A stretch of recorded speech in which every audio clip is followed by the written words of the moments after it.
Hey, welcome back to the Reach Your Dew Point podcast. I'm Roy Atkinson, and today I am with Charlie Betz.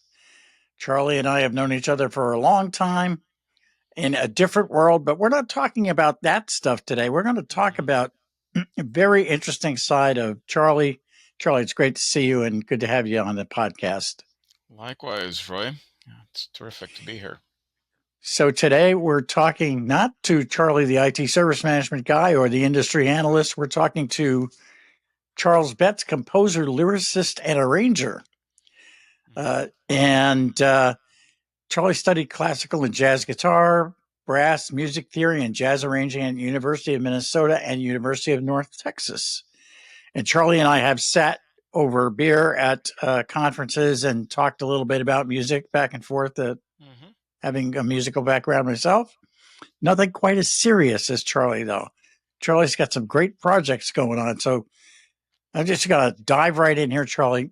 Tell me more about your musical. You actually had a musical produced, and you're working on a pretty big project for the Mississippi River. So let's talk about those things. Tell me about the musical first. Sure. Well, I was, as you mentioned, I was formally schooled in music theory, classical, or legit, as we as the jazz players would call it. So I played jazz, and when you play jazz and you're hanging out with the classical musicians, you call them the legit folk. And I did both, and loved music theory. I did ear training class, piano, and then I went through, arranging at the University of North Texas, which is one of the top tier jazz schools in the world. Surprises a lot of people that, what started off as a North Texas Teachers College has the premier jazz program, but it's true. Back in the day, if you went to North Texas State and you played in the top ensemble, that was the equivalent of, being a quarterback first string at Ohio State. You got recruited, you could go immediately into Count Basie, Woody Herman, Stan Kenton, all the great big bands of the big band era, and it's just a historical accident. So it was an amazing environment. Unfortunately, guitar is an unnatural act when the body is concerned, especially if you're trying to play jazz. Some people are cut out for it, some are not. I was not cut out for it, and I got tendonitis. So I was unable to pursue my studies, and so I went off and did other things with my life. A stint at politics, and then I drifted into information technology, as so many musicians seem to. Right? I have a theory Ain't about that that, a Roy. funny thing? I, Do I, you? have, I have a theory. So, Okay. go ahead. I'm sorry, I didn't mean to interrupt. That's fascinating. Excuse me. I was just going to remark on the fact that I too suffered a guitar related industry and injury, and then discovered that it wasn't guitar related. I was playing a lot. I was playing 5 nights a week. I was recording during some of the Mm-hmm. days, and my left elbow started to just kill me. I couldn't move my arm on the guitar, and I was having Wow. trouble with my right elbow a little bit too. And so I had a friend who was an athletics coach, and I said, "Feels like I got tennis elbow going on here, Paul." And he said, "Didn't you get a new truck recently?" Oh, And I said, really? "Yeah." And he said, "That's probably what it is. It's a different driving position with the amount of traveling that you do. Your arms are in a different position. You're not used to it. And next thing you know, I changed out my driving, and there you Well, go." that was So good news for you. For me, you never knew. it was definitely playing the guitar. But yeah, a lot of musicians kind of drift in and drift into IT, and I think it's people will say, well, it's so weird because music's so creative and IT is so cut and dried, but I think that there's one thing that you have in common on both sides. It takes a certain amount of stubbornness to master either an instrument or a programming language or systems administration tasks. You just have to keep banging your head against the wall until something happens. And I think that it's that mentality that helps musicians succeed when they're trying to climb the learning curve of being an IT. But anyways, let's just purely about music. I So I did not wind up as a professional jazz guitarist, which is just as well. Not an easy living to make. But I did return to the guitar. Eventually, the tendonitis abated enough that as long as I wasn't trying to play crazy fast bebop jazz, I was fine. I could bang out chords and such. And so I started writing songs, trying to do the singer-songwriter thing. But I don't have a great voice. I'm as just the less said, the better. It's far better that I write music and have other people try to sing it. I'll just say that much. Uh, and there's lots of great singers who will work for not much money, you know, and I can pay them to sing for me, and that's was a revelation. The other revelation was I was doing the singer-songwriter thing, and I was going to song circles. I'm fairly OCD. I'm pretty systematic, so I, joined all kinds of communities, both locally here in Minneapolis, as well as national, international communities. I studied at Song U. I got coaching there, and over again, people would say to me, "It sounds like you're trying to write for musical theater." And that was kind of at least a proto dew point, for me.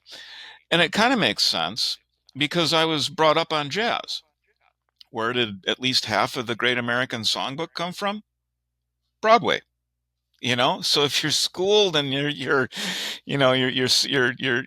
hanging out at jam sessions and you're playing on the street where you live, um, or I'm trying to, of course, now I can't think of any, Surrey with That's a the song, by the way, folks. That's not a location. right. No, it's from the great, from My My Fair Fair Lady, Lady. right? Yes, sir. There's so many of the great musical songs that you might hear jazz cats, blowing on at a late night jam session. They originally picked that stuff up when they were in the pit orchestras on Broadway.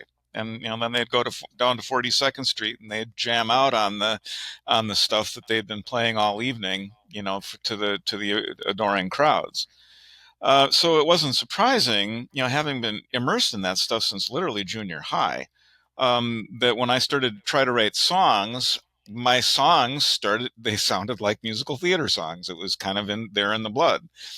And then I also thought about, well, it's a fascinating art form. You're telling stories. Not that a song can tell a story, of course, but songs are kind of vignettes. They're like these little crystallized moments in time. And a musical theater song, on the other hand, needs to advance the plot and has to work within the context of a larger book. And so I started getting serious about this, and I enrolled in a program called New Musicals Incorporated, which is an offshoot of the some of the Broadway training that people, if you move to New York, you can go to the BMI Lehman Engel workshop. I didn't want to move to New York, so I went to the LA version of that, which you can do remotely. And that was where my first musical was produced, was as a part of that. You had to first be accepted. You had to be at a certain level of capability. You had to work through extensive, that was not trivial training, learning how to write and even correctly format the music so that other people can play and sing it. Now, I've played a lot of music, sheet music on a stand in front of me. I've done a lot of that as a horn player and even as a guitarist. But when you're actually responsible for putting it in front of singers and rehearsal pianists and expecting to get a positive result when you don't have a lot of rehearsal time, there's a whole art and science to that, and they beat that into us, and then it's been I've since then, that musical was, of course, undertaken under the aegis of the program, but it represented a complete and successful passage through that program, which was not an easy task, especially since I was doing it in my spare time, my copious spare time. And then also around about the same time, I was approached to write a choral piece, not the one you heard, but a friend of mine who directs choir here in Minneapolis, Dr. Randall Bikema, just through connections, and it's how things always happen. There was a person passed, a person not known to me, and I was referred to because of my musical theater work, and there were concerns that people wanted something in memory of this person, but they wanted it melodic. So they were hesitant to reach out to like a classical composer who might compose something kind of angular and atonal and not really accessible. And so I found myself writing a choral work called Wild and Precious, and it's out there as a video. I think you might have seen it like a year and a half ago. And that was well received, and it was premiered. It was my first choral premiere. And again, I'm drawing on the music theory that I had from years back. And then the current project it's the same community chorus, Crescendo Community Chorus here in Minneapolis, that's going to sing the River Song. And both of these were kind of dew points. I mean, Charlie, do you feel like you're up to writing a choral piece? I don't know. I've never written a choral piece before, but let me give it a try. And and I submitted, we had a lot of conversations about the concept and where it was going. And people kept saying, this sounds good. This sounds good. Keep going, keep going. I found coaches. I found mentors. I found people with great ears, people who could identify the evil parallel fifths, which is something that, we are lectured on in music theory. And the result was acceptable to the family of the deceased, which was a real proud moment for me, that they responded so well to that piece. And then that also then gave me credibility and standing to move on to a second piece, which is a piece kind of in honor of the Mississippi River, and also weaves in certain social and political subtexts about the current moment. We we encounter resources, benevolent resources like rivers, and river kind of as a metaphor for the giving aspect of nature, and then we take advantage maybe a little bit too much. And then we are reminded that ultimately the real power rests with the river. And there's a very fierce and angry section into the song, and the videos, are images of flooding and disaster. But then, the ultimate lesson of the river is let go. I can't think of a better lesson for what a river is trying to teach us. Hmm. And then there's more of a triumphant, kind of a coming to terms, and then a triumphant finale brings it on home. So And boy, the that's kind of video, a by the mouthful way, there. is Yeah. the video is gorgeous. That's really quite something, and weaves in all of that imagery: good times, bad times, disaster, Mm-hmm. beauty. It's really quite something.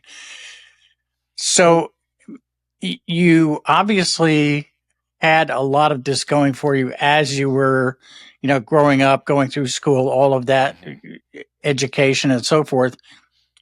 But this has taken you in a whole different direction now, where you're composing these pieces with a specific purpose in mind, and it's knowing very little about the choral lesson. What I know about choral music, I know through my late sister, who sang in a wonderful chorus throughout college, and actually they were associated with the CBS Masterworks chorus.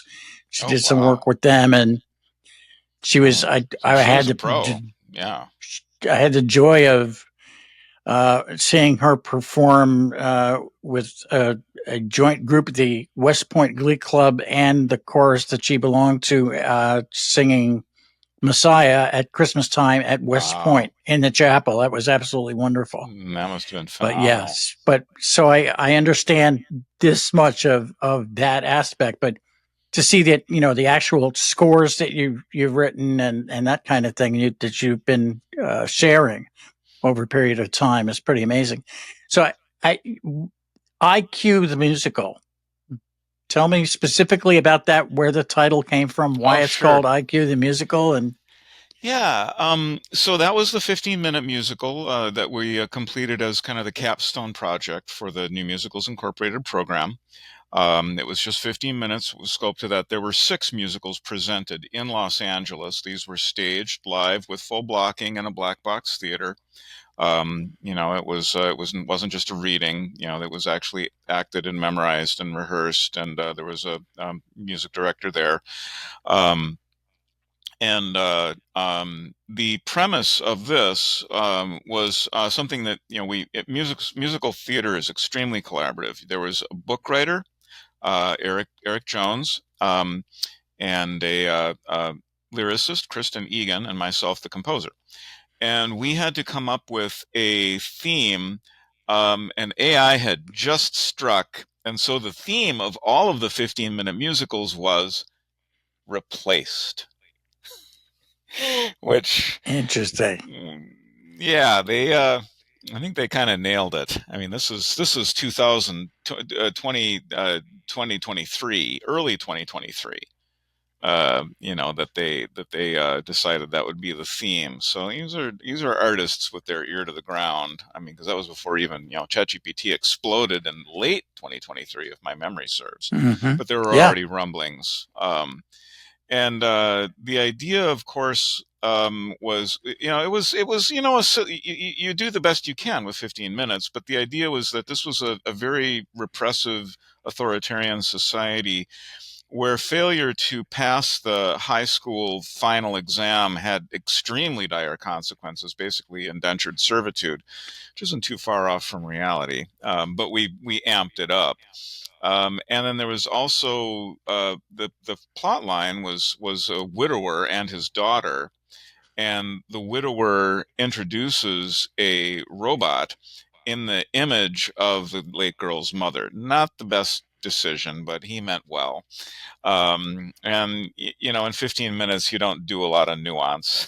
You got to do something kind of blatant and, just get it out there. Yeah, so yeah, reality check. Well, we had fun with it. And it's still out there on YouTube. And there's a concert version of some of the major music on my website, charlestbetz.com. Because the black box, the acoustics are not the best, and you don't really get that great of a sense for the music. So the one kind of marquee tentpole piece, "You Made It Look So Easy," we re-recorded that with studio singers, and I'm pretty pleased with the concert version of that. But yeah, it was, I mean, I think we had everything in it. We had drama, we had pathos, and we had a little bit of humor. We had some rap. We had things that sounded more like a classic, musical theater moment with Al. I'm a huge Alan Menken fan. So we tried to cover a wide variety of stylistic bases, and I think that the feedback was generally pretty positive, that it was a strong offering in that set of musicals. So That's incredible to have that entire process and the amount of collaboration that it takes to do that. I think, going back to what you said about IT and music, I think there's a really strong connection. I was really surprised to find out when I went to work at the first big organization that I was in IT, where the network administrator who still is, I believe, the director of the town orchestra. Mm-hmm. The head of the systems administration group was part of a bluegrass group. And there were musicians all over. There was one guy who played horns, and one of the developers also was an excellent horn player. And people all over the department were musicians. And I kept trying to egg people on and say, "Let's put a band together, take it on the road." Yeah. Right. And in kind of in the active community, some of the folks I mean, Matt Skelton plays trumpet, the guy who wrote Team Topologies. Forrest Brazil, amazing musical theater talent. He has actually been on the main stage at the DevOps Enterprise Summit, now the Enterprise Technology Leadership Summit, and he's done these fantastic Tom Lehrer-esque comedy songs. He has one that it's a must listen. It's called the Reorg Rag. And he's just nailing the ragtime, the ragtime style. It's idiomatic, and he's a tremendous pianist. Clearly could be himself a music director. I don't know a lot of Forrest's history, but I always enjoy hearing him. And I know I'm missing, there's of course yourself, and if I thought about it even for half a minute, I could come up with half a dozen more. I could mention Greg Sanker, who's a guitar player. I could mention Hmm. Ken Gonzalez, who's Oh a gosh, Ken, of course, Ken. actually Yes, I've Ken seen him. Ken is also Yeah, a graduate from a music school, and he is. He's a yeah, Guitar Institute of Guitar Technology. I think Institute. Yep, yeah, Git. I think, yeah. yeah, no, it's That gives you a whole different meaning to GitHub. But then let's leave that behind. okay. Fun. Uh, so, uh, talk to me more about the Mississippi project. Sure. I've actually written a little bit about, and if we have time after, I'll tell you a little funny story about a river song that I wrote Oh, um, okay. and performed it at one point. I've actually written several about rivers, so Oh, I nice. tend to relate to that one. Yeah. But there's a funny story behind one of them that I won't go into now. So tell me how you got involved in that and how the project has evolved over time. It's And it's the craziest little story. So, so I'm involved in Crescendo Community Chorus. I don't sing in there anymore. I used to. I have put my singing days behind me, and but I was called on to assist with some video production a year and a half ago now. And we wound up. I learned a lesson. We rented this enormous screen. I looked up in the catalog of a local AV supply house, and I said, "Oh, a 10 by 20 foot screen. Okay, fine. That's nice and big. We'll get that." And then we were going to stand that thing on stands. But when the techs brought it over from the supply house, they looked very dubiously at us, and they said, "Well, yeah, it has stands, and they do work. It's rated for the stands." But really, most people fly this thing. And when we put it together, I realized just how big 10 feet by 20 feet is.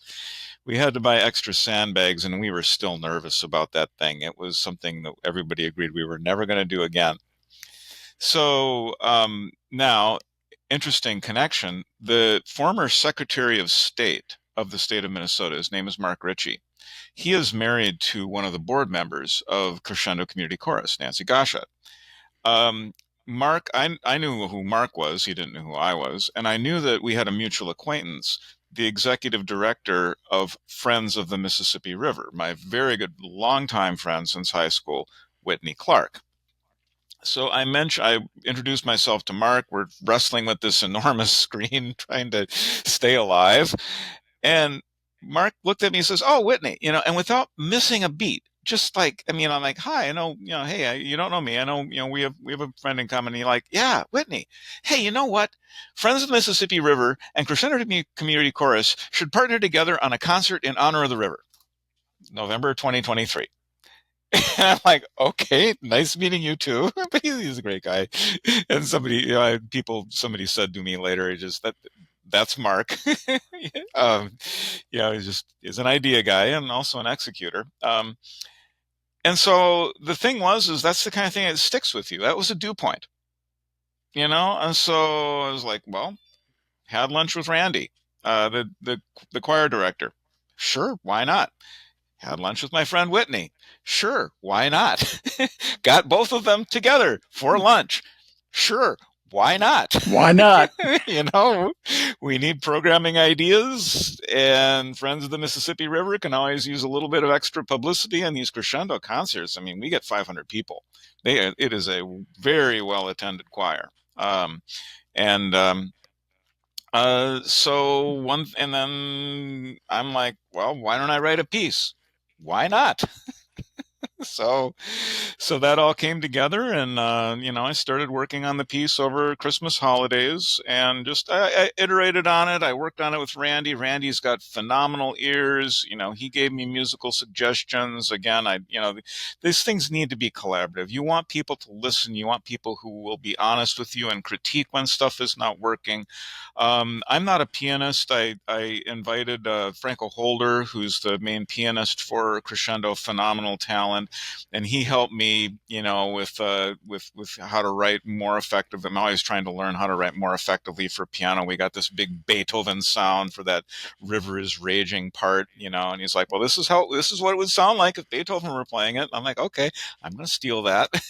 and all in all, I mean, it's just a lot of painstaking kind of modeling and mocking up. I don't play it on piano. I use software called Dorico, um, which is, I mean, you want to talk hard, tough software learning curves, digital audio workstations and notation software. I mean, they're right up there with Kubernetes. I'm sorry. It's like you will spend as much time figuring, professional quality production software out as you would, with some of the most complicated systems and middleware software pieces out there.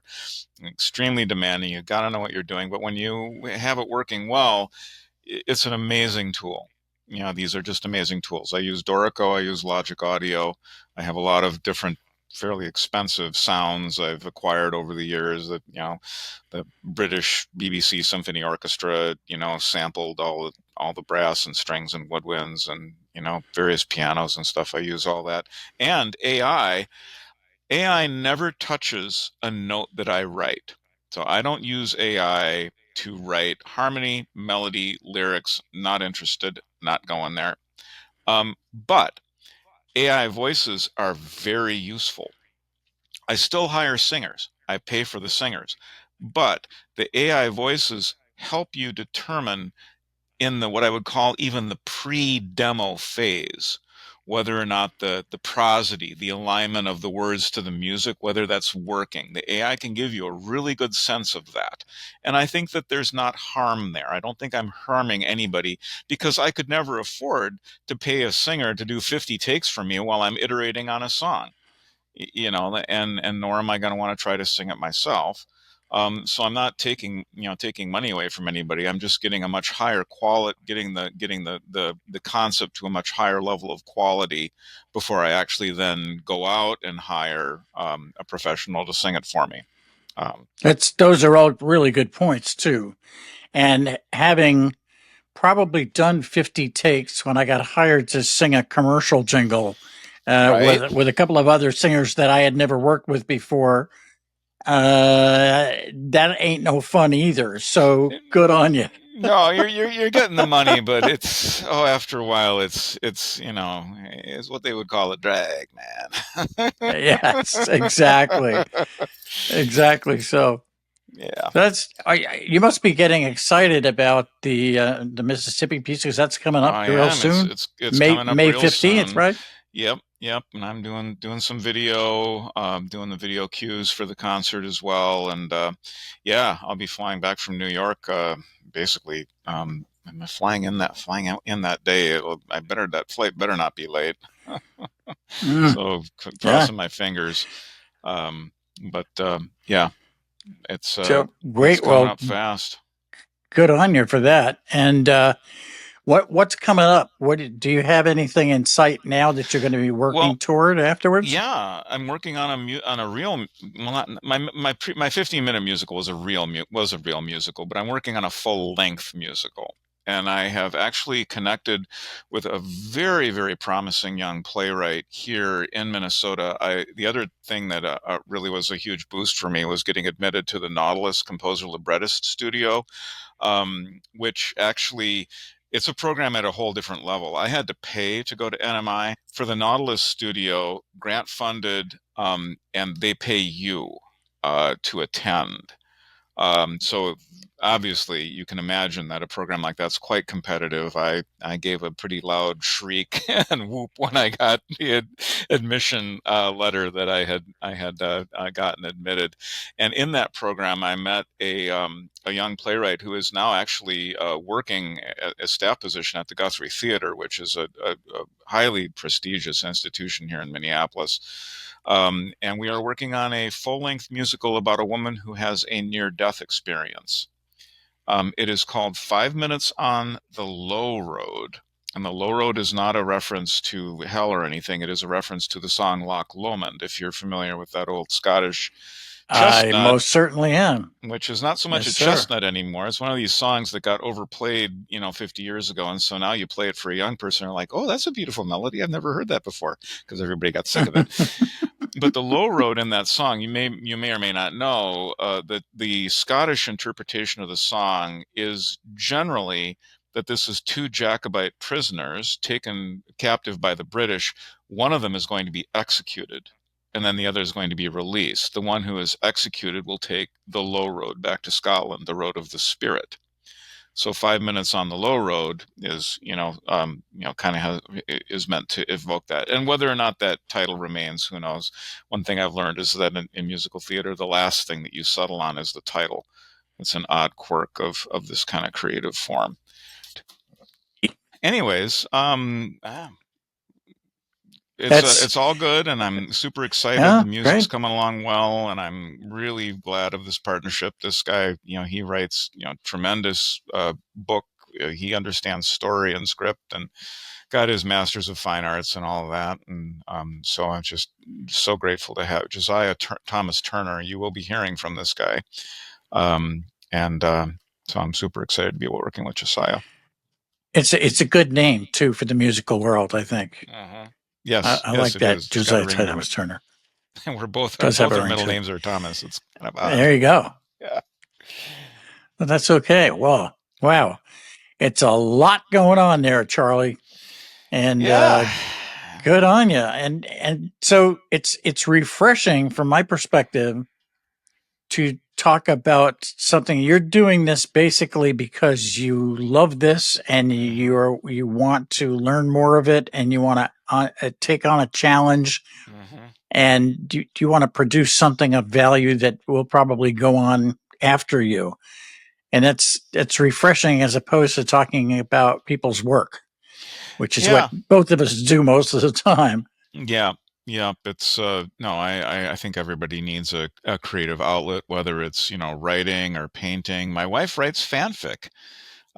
She's all over Archive of Our Own. And she's a huge Star Trek Voyager fan. So she writes Star Trek Voyager fanfic. She thinks Kate Mulgrew playing Catherine Janeway is one of the best things that's ever happened to science fiction. And I'm not going to argue with her. Great. That's great. Well, Charlie, thanks so much for being on, and great to see you again. Yeah, and likewise. We'll chat a little bit after, but okay. Thanks. And we'll post this everywhere and make sure people know about it. So thank you very much, and the best of luck to you, sir. All right. Thank you so much, Roy.